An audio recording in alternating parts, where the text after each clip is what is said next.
이제 우리 살펴본 대로 마태복음 24장은 예수님이 제자들이 마지막 때 무슨 일이 일어나겠습니까? 라고 물을 때 주님이 다시 오실 때 일어나는 마지막 때 징조에 대해서 말씀을 하셨습니다. 그래서 마태복음 24장은 예수님이 언제 오실지 알려주는 영적인 시계와 같다 그랬어요. 그래서 마태복음 24장을 주밀하게 우리가 읽고 묵상해 보면 이 세상 돌아가는 일들을 우리가 해석해낼 수도 있고, 그리고 이제 주님이 언제쯤 오시겠다라는 것을 그 시계를 보고 알 수 있습니다. 그리고 24장에 주님의 그 재림 때 일어나는 그 징조들은 주님 말씀하신 대로 반드시 이루어질 것입니다. 왜냐하면 예수님이 이 말씀을 하시기 전에 어제 본 대로 2절에 보면 저 예루살렘 성전이 돌 위에 돌 하나도 돌에 남지 않고 다 무너지리라 하고 24장 예언의 말씀을 쭉 얘기했어요. 이 말씀을 하시고 30년 후에 정확하게 로마의 장군에 의해서 예루살렘이 정말 돌 하나 남지 않냐고 완전히 무너졌어요. 그리고 유대인들이 다 세상에 흩어지고 다시 그들이 1948년 5월 14일이죠. 독립을 하게 되고, 그리고 그들이 성경의 예언대로 동서사방에서 다 본토로 귀환해 갖고 엘리야 운동이죠. 지금 이스라엘 나라가 버젓하게 딱 서 있어요. 주님이 말씀하신 대로 그대로 다 성취됐어요. 이 말씀을 하시고 지금 24장 말씀을 쭉 얘기하신 거예요. 그러니까 이 말씀들도 그대로 이루어질 것입니다. 할렐루야. 네. 자, 6가지 어제 본 대로 재림의 징조를 말했어요. 마지막 때는 자칭 재림 예수라고 하는 사람들이 막 나타나서 미혹을 할 것이다. 미혹의 때. 그리고 두 번째는 전 세계적으로 난리와 난리의 소문이 계속 일어날 거다. 전쟁 소문이 계속 일어날 거다. 지금 뭐 전쟁을 준비하는 소리가 TV만 틀었다면 뭐 하여간 팽팽합니다. 그리고 처처의 기근과 지진들이 계속 일어날 거다. 지구가 통째로 흔들릴 거예요. 계속해서. 그리고 기독교를 모든 민족들이 핍박하게 될 거다. 예수 믿는 사람들이 다 미움을 받게 될 것이다. 그리고 불법이 그냥 상상을 초월하는 불법들이 계속 일어날 거다. 그래서 사람들이 사랑이 식을 거다 이렇게 말씀. 마지막에는 결정적인 징조를 얘기하셨어요. 자, 14절에 이 천국 복음이 모든 민족에게 증언되기 위해서 온 세상에 전파될 건데, 그러면 그때가 끝이다. 내가 이제 가까이 왔다는 것을 너희들이 알아야 한다. 24,000 종족 중에서 이제 거의 다 복음화되고, 뭐 선교학자들 따라 약간의 차이가 있지만 뭐 1천여 종족 좌우로 보는 것 같아요. 이제는 뭐 얼마나 복음이 급하게 또 인터넷을 통해서 다 전파돼 갔고요. 예수를 몰라서 내가 못 믿었다 이런 사람 이제 거의 없었어요. 이 약속의 말씀이 우리 눈앞에서 거의 성취가 되었어요. 자, 오늘 7번째 아주 결정적인 또 하나의 예수님께서 재림의 징조를 말씀하셨어요. 이 말씀을 보면 정말 주님이 가까이 온 것을 우리는 알 수 있습니다. 자, 우리 이제 오늘 15절을 한번 읽어보겠습니다. 15절, 자 시작. 그러므로 너희가 선지자 다니엘이 말한 바 멸망에 가증한 것이 거룩한 곳에 선 것을 보거든 읽는 자는 깨달을진저. 읽는 자는 깨달으라. 주님의 재림이 가까이 왔음을 깨달으라 하면서, 자, 선지자 다니엘이 말한 멸망에 가증한 것이 거룩한 곳에 선 것을 너희가 보거든 그때는 마지막 때다라고 말하는 거예요. 여기 선지자 다니엘이 말한 바 멸망에 가증한 것이 뭐냐면 적그리스도입니다. 적그리스도가 하나님의 성전에 서는 것을 보게 되면 그때가 바로 내가 올 때다. 자, 여기 거룩한 곳이 뭐냐면 하나님의 성전입니다. 하나님의 성전. 그러니까 하나님의 성전에 적그리스도가 쓴다는 거예요.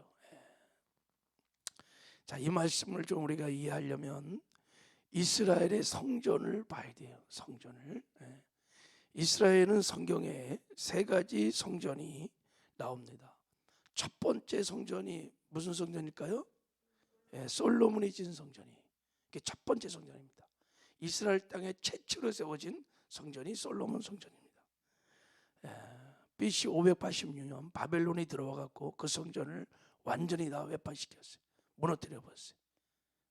그래서 제1성전은 586년에 무너졌습니다.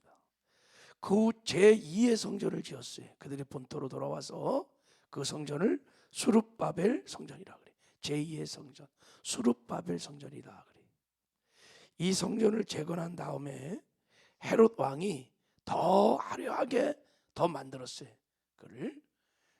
그러니까 예수님 당시에 성전이 있었어 없었어요? 있었습니다. 그게 바로 수룹바벨 성전이에요. 예수님 당시에 예루살렘 성전이 있었습니다. 그게 수룹바벨 제2의 성전입니다. 이 성전도 오늘 본문의 2절에 말씀 예수님이 말한 것처럼 돌 하나도 돌 위에 남지 않고 다 무너지리라 해서 AD 70년에 로마의 타이터스 장군이 그냥 8만 명을 데려와 갖고 그냥 완전히 초토화시켜서 이스라엘 110만 명을 다 죽이고 9만 얼마를 다 데려나가고 전 세계로 다 흩어져 버렸어요. 그때 수룹바벨 성전이 다 무너졌어요. 다 무너졌어요. 자, 그래서 이스라엘은 지금 성전이 있을까 없을까요? 없어요. 지금 성전 예루살렘 가보면요 성전이 없어요. 없습니다. 그 외에 이제 이스라엘 백성들은 제3의 성전, 지금 없어진 제3의 성전을 짓기 위해서 날마다 그 통교회복에 와갖고 기도하는 거예요. 성전을 지난 2000년 동안 이스라엘 백성들의 유대인들의 간절한 소원이 뭐냐면 제3의 성전을 짓는 거예요. 이 성전을 짓는 거예요.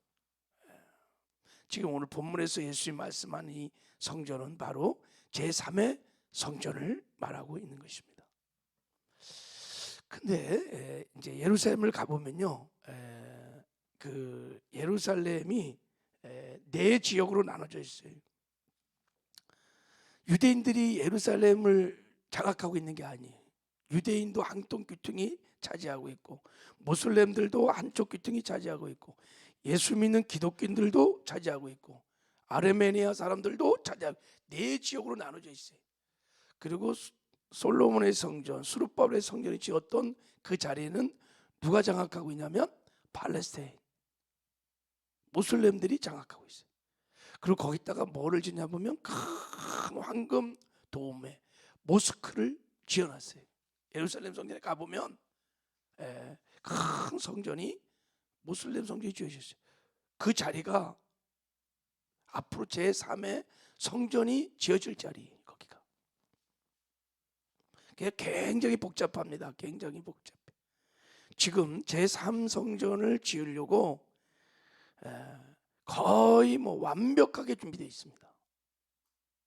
유대인들이 다 성전을 지으려고 완벽하게 성전에 필요한 성물들 다 준비했어요. 금조태, 진설병, 붉은 암송아지를 가지고 그 민수기 같은 데 보면 제사를 지냈잖아요. 그래서 붉은 암송아지가 어디서 발견됐대요. 그래갖고 기르고 있어요. 그리고 매년마다 그 성전 앞에서 유월절 행사를 유대인들이 지금 하고 있습니다. 미리 예행 연습을 하는 거예요. 성전만 지어지면 실제로 동물 제사를 지내려고 매년마다 유월절 절개를 시키고 있는 거예요. 제가 단기 선교 갔을 때도 그 해도 유월절 행사를 다 했다고 그러더라고요. 그러니까 성전 준비를 완벽하게 다 끝내고 있습니다. 자, 그러면 이제 어떻게 이 제3성전과 함께해서 역사는 진행될 거냐면, 일단 성전을 지려면요, 그 팔레스타인이 그 성전 자리를 장악하고 있기 때문에 그들과 협상이 일어나야 돼요. 팔레스타인 모슬렘과 유대인들이 협의가 일어나요. 합상이 일어나면 그때 이제 성전을 짓기 시작할 겁니다. 근데 들어보니까 협상만 딱 일어나면 1년 안에 성전을 지을 수 있대요. 다 준비가 돼가지고 완벽하게 준비됐기 때문에 1년이면 성전을 그 외다가 바로 올릴 수 있대요. 제가 단기 선교 갔을 때 트럼프가 굉장히 친이스라엘 정책을 했죠. 그래갖고 협상 테이블에 앉아 있기도 했었어요. 너희들이 이 성전 자리를 내어주면 적극적으로 지원하겠다. 팔레스타인 지역에 뭐 기업도 세워주고 다양한 제안을 트럼프가 한 적이 있었어요. 그만큼 굉장히 민감한 주제로 이렇게 협상이 오고 가고 있었어요. 자, 협상을 받아들이면 제3성전은 지어질 것입니다. 제3성전이 지어지면 역사는 어떻게 시작되냐면 이제 성전이 지어졌어요. 자, 성전이 지어졌어요. 이 말씀대로. 그러면 이제 이스라엘 유대인들이 실제로 그 성전에서 예배를 드릴 겁니다. 짐승 예배를 실제 드릴 거예요. 그들의 간절한 소원이니까 예배를 드릴 거예요. 그때 그 팔레스타인 지역과 협상을 맺어서 예배를 드릴 것입니다. 그러다가 적그리스도가 이제 나타나서 그 예배를 3년 반은 허락을 할 거예요. 그러나 3년 반이 지나고 나면 모든 종교 행위를 더 이상 용납하지 않고 박해를 가할 것이라고 성경은 말하고 있어요. 그게 다니엘서 12장 11절 12절에 보면 이렇게 나와 있어요. 날마다 드리는 이생 제사가 폐지되고 실제 사회삼전이 지어져서 유대인들이 짐승 제사를 드린다는 거예요. 근데 그것이 어느 순간에 폐지되고 멸망케 하는 가증한 것이 세워질 때부터 1290일이 될 것이니라. 기다려서 1335일에 이르는 자는 복이 있도다라고 다니엘서 11장에 있어요. 3년 반 정도 동물 제사를 실제 지내다가 적그리스도가 막는다는 거예요. 그러면 이제 그 이유는 무슨 어떤 날이 나냐면 적그리스도가 이제 자기가 성전을 딱 장악한 다음에 내가 신이다 이렇게 한다는 거예요. 자, 계시록 13장 17절에 보면 그 모든 자, 즉 죽은 자, 작은 자나 큰 자, 부자나 가난한 자, 자유한 자나 종이나 그들의 오른손이나 이마에 표를 받게 하고 그 표나 그 짐승의 이름이나 그 이름의 숫자를 지닌 사람을 제하고는 아무도 사거나 팔 수가 없게 하느니라. 적그리스도가 제3의 성전에 앉아서 내가 신이다, 나를 경배하라. 그래서 나를 경배하지 않는 사람들은 다 죽이는 거예요. 짐승의 표를 다 받게 해서 그 표를 안 받으면 매매가 안 돼. 사고 팔 수가 없어. 무시무시한 여러분 이제 환란이 온다는 거예요. 우리 전에 코로나 그 백신 안 맞으면요, 그거 QR코드 없으면 못 들어간 적 있죠. 그거는 뭐 상상할 건 예행 연습이야. 그때는 진짜 짐승의 표를 받지 않으면 사고 팔 수가 없어요. 그러니까 다 표를 받게 될 거예요. 대환란이 온다. 자, 엄청난 환란이 오는데 오늘 본문에도 그 환란이 얼마나 극한지, 자 21절 22절을 한번 읽어보겠습니다. 자, 시작. 이는 그때 큰 환란이 있겠습니다. 창세로부터 지금까지 이런 환란이 없었고 후에도 없으리라. 그 날들을 감하지 아니하면 모든 육체가 구원을 얻지 못할 것이나 그러나 택한 자들을 위하여 그 날들을 감하시리라. 무시무시한 환란이 일어나게 된다는 거예요. 자, 여러분 중요한 건 이제 이스라엘은 여러분 예수님의 재림의 시간표예요.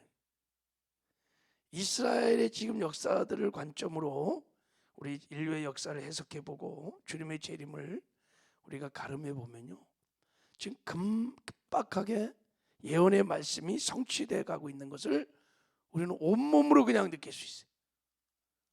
제3의 성전 준비하는 것을 보면 말씀이 지금 그대로 이루어지고 있다는 것을 보세요. 우리 눈앞에서 실제 지금 마태복음 2장 24장 15절의 말씀이 곧 실현될 것 같은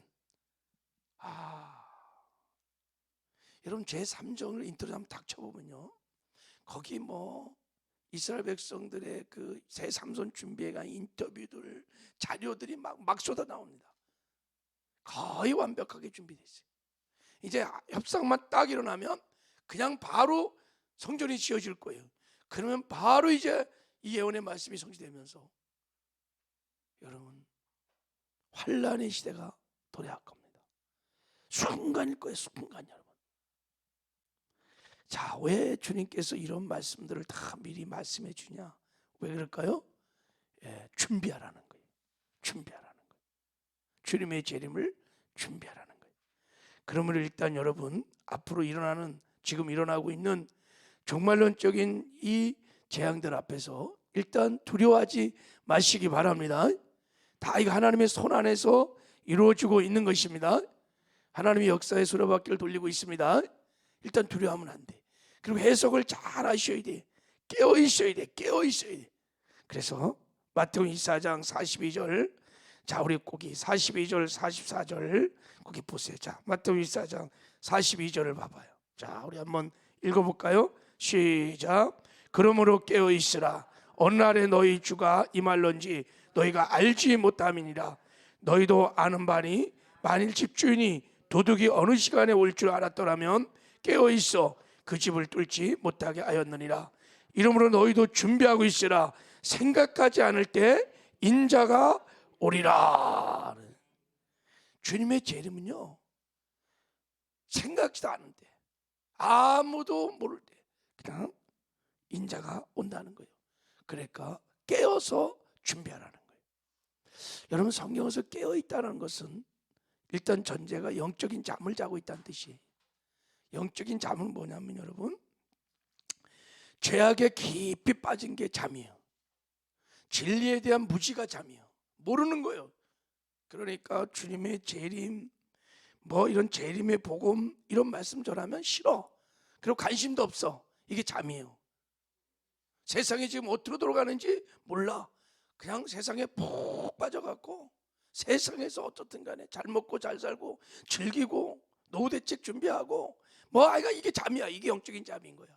지금 하나님이 얘의 경영이 어디로 돌아가고 있는지를 지금 모르는 거예요. 이게 영적인 깊은 잠인 거예요. 그리고 와닿지가 않아. 이런 메시지들이 느껴지지가 않아. 주님이 지금 재림이 가까이 왔다고 성경은 말씀하고 있는데도 그게 별로 이렇게 느껴지잖아요. 이걸 영적인 잠이라고 하는 거예요. 진리의 무지에 대한 잠, 죄악의 잠, 세상에 빠진 잠들. 그래서 계시록 16장 15절에 보면 보라 내가 도둑같이 오리니 누구든지 깨어 자기 옷을 지켜 벌거벗고 다니지 아니하며 자기의 부끄러움을 보이지 아니하는 자는 복이 있도다. 깨어 있으라는 거예요. 여러분 깨어 있다는 것은 이제 주님의 재림을 우리가 소망하면서 죄와 구별된 거룩한 삶을 살고 말씀을 지켜 의의 삶을 살고 신부단장을 다 해갖고 언제나 주님 오시면 마라나타 주 예수여 오시옵소서 갖고 들림을 받을 준비를 다 한 것이 깨어 있는 거예요. 할렐루야. 여러분 어떤지 모르겠어요. 제가 이렇게 목회하면서 가끔 그런 마음이 들어요. 정말 주님이 오면 우리 서울 순복회 성도들은 얼마나 첫째 부활에 참여할 수 있을까? 얼마나 주님이 오실 때 들림 받을 수 있을까? 얼마나 이런 생각이 들 때가 있어요. 그러면 목회 정말 잘해야 되겠다. 성도 중에 얼마나 예수님을 맞이할 수 있을까?